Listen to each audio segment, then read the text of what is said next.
और बड़ी खबर से अपने नाजरीन को आगाह करते चलें कि जस्टिस रिटायर्ड तसद्दुक हुसैन जिलानी ने कमीशन की सरबराही से माजरत कर ली है। आपको अपडेट कर रहे हैं, जस्टिस रिटायर्ड तसद्दुक हुसैन जिलानी ने कमीशन की सरबराही से माजरत कर ली है। आपको बताएं कि अदालती मामलात में एग्जीक्यूटिव की मदाखलत के हवाले से वाज़ेह तौर पर एक कमीशन तश्कील दिया गया था और साबिक chief justice of Pakistan justice retired तसद्दुक हुसैन जिलानी को उस कमीशन का सरबराह मुकर्रर किया गया था। और अब ये इत्तलात हैं कि जस्टिस रिटायर्ड तसद्दुक हुसैन जिलानी ने कमीशन की सरबराही से माजरत कर ली है। अहम खबर से अपने नाज़रीन को आगाह कर रहे हैं कि जस्टिस रिटायर्ड तसद्दुक हुसैन जिलानी ने कमीशन की सरबराही से माजरत कर ली है। इसी पर बात करेंगे। ब्यूरो चीफ इस्लामाबाद इफ्तिखार शिराजी हमारे साथ मौजूद हैं। जी शिराजी साहब, बताइएगा, कमीशन का कुछ वकला की जानिब से तो खैर मकदम किया गया था, सरबराही छोड़ दी गई है तसद्दुक हुसैन जिलानी साहब की जानिब से।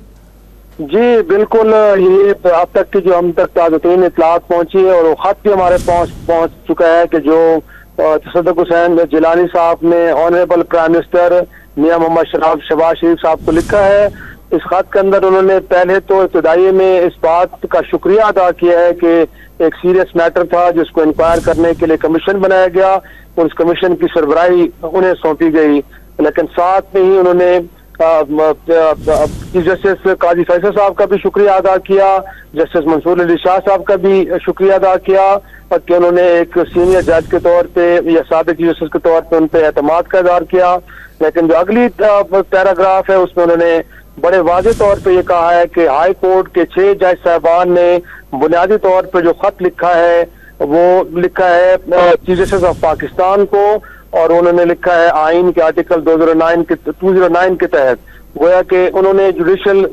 कमीशन को एक तरह से उन्होंने एड्रेस किया है और उन्होंने कहा है कि क्योंकि ये खत बराह रास्त चीफ जस्टिस ऑफ पाकिस्तान को लिखा गया है और इस सारे मामले को सुप्रीम कोर्ट को कहा गया है कि वो इसको इन्वेस्टिगेट करे, इसको देखे, लिहाजा उन्होंने कहा है कि अगर वो इस कमीशन की सरबराही कबूल करते हैं तो बुनियादी तौर पे वो जो जुडिशल प्रायोरिटीज है एक तरह से उसकी खिलाफ वर्जी करेंगे, क्योंकि इंक्वायर करना है सारे मामले को अब उनके ख्याल में सुप्रीम जुडिशल काउंसिल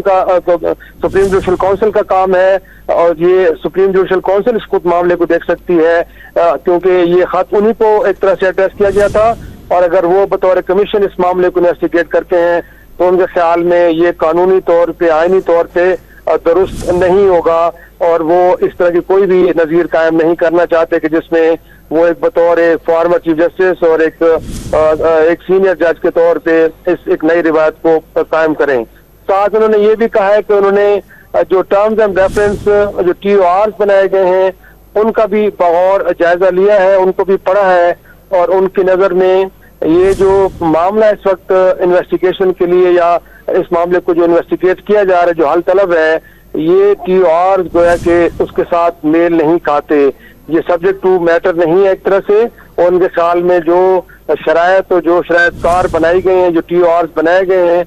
इसके नतीजे में इन हकायक तक नहीं पहुंचा जा सकता जिनका तकाजा 6 जज साहबान कर रहे हैं। तो ये उन्होंने एक तो शुक्रिया अदा किया है, लेकिन साथ में जो आईनी नुकात उठाए हैं, जो कानूनी नुकात उठाए हैं, जिनकी बुनियाद पर उन्होंने माजरत की है इस कमीशन की सरबराही से, उनमें एक तो ये है कि उन्होंने कहा है कि क्योंकि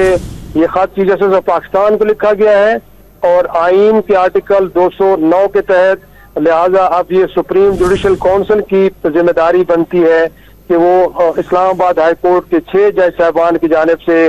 जो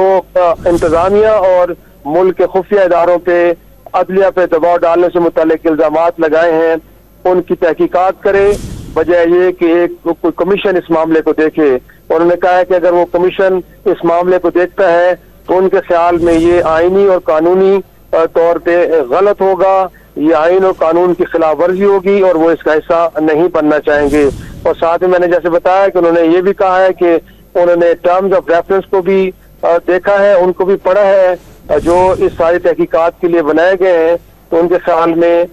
उनके नतीजे में इस तरह की तहकीकात मुमकिन नहीं हो पाएंगी और जिस तरह के इल्जामात लगाए हैं 6 जज साहबान की जानिब से इन टर्म्स ऑफ रेफरेंस के तहत इनकी तहकीकात करना मुमकिन नहीं है। गोया कि वो उन इल्जामात के साथ मुतकाजी नहीं है एक तरह से मेल नहीं खाते, लिहाजा ये टर्म्स ऑफ रेफरेंस किसी तरह भी सूदमंद साबित नहीं हो सकते सारे मामले को इन्वेस्टिगेट करने के लिए। तो ये दो बुनियादी वजूहात है जिनकी बुनियाद पर उन्होंने कहा है कि वो इस कमीशन का न तो सरबराह बनना चाहते हैं और ना ही उनके ख्याल में ये मुनासिब रास्ता है जिसके जरिए से जो 6 जज साहबान की जानिब से इल्जामात लगाए गए इंतजामिया और खुफिया अदारों पे उनको इन्वेस्टिगेट किया जाए। जी।